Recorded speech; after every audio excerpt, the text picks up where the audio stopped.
ইসলাম একটা dress code দিয়েছে, 4টা নিয়ম মেনে যদি নারীরা ড্রেস পরে যে কোনো ড্রেস পরতে পারবে, কবুল করে নেবে কে? মায়েরা খেয়াল করে শুনেন, আপনাদের ড্রেস কেমন হবে। নাম্বার 1, আপনার পুরো দেহটা ঢাকা থাকতে হবে। যে ড্রেস পরবেন, you should cover your whole body. শুধু হাতের এই 2 কবজি আর চেহারা খোলা রাখতে পারবেন, তবে চেহারা ঢেকে রাখা উত্তম। একজন মহিলা বোরকা পরছে কিন্তু চেহারা খোলা, তার হেজাব হয় নাই, পর্দা হয় নাই, এটা বলা যাবে? কিন্তু উত্তম হচ্ছে চেহারা ঢেকে রাখা, কারণ চেহারা সৌন্দর্যের রাজধানী। Face is the capital of beauty, ঠিক কিনা? চেহারা দেখলাম তো সব বোঝা গেল, ঠিক কিনা? কেমন মাধুর্যতা আছে, দেখতে কেমন সুন্দরী কিনা সব বোঝা যায়।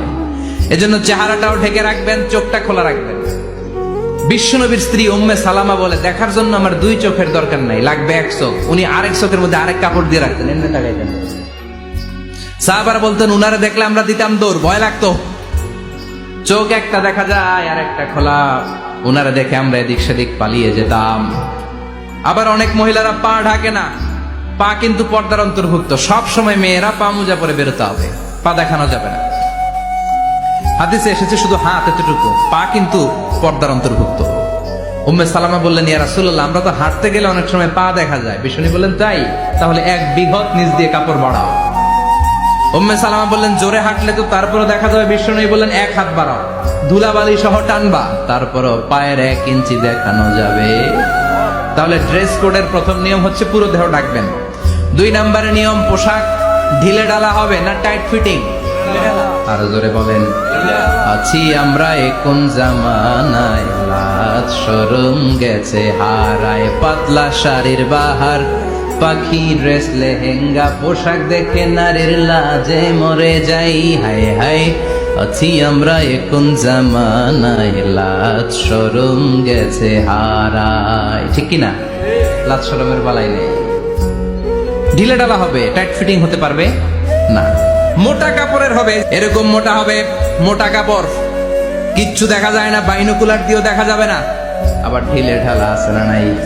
আমরা পুরুষরা যে এটা পরি, এটা দিয়ে 3 মহিলার কাপড় হয়, ঠিক কিনা? কাপড় পরতে চায় না তারা, ওদের পোশাক আমরা নিয়ে নিচ্ছি। তার মানে ঢিলে ঢালা হবে, মোটা কাপড়ের হবে, টাইট ফিটিং হতে পারবে। আবার পুরুষদের পোশাক হতে পারবে। এই 4টা নিয়ম মেনে যে যেই ধরনের পোশাক পরেন, চাদর পরেন সমস্যা নাই, শাড়ি পরেন সমস্যা নাই, ব্লাউজ পরলে ফুল হাতা পরবেন সমস্যা নাই, মেক্সি পরলেও সমস্যা নাই, বোরকা পরলেও সমস্যা নাই, কিন্তু পোশাকটা শালীন পোশাক হতে হবে। কি পোশাক?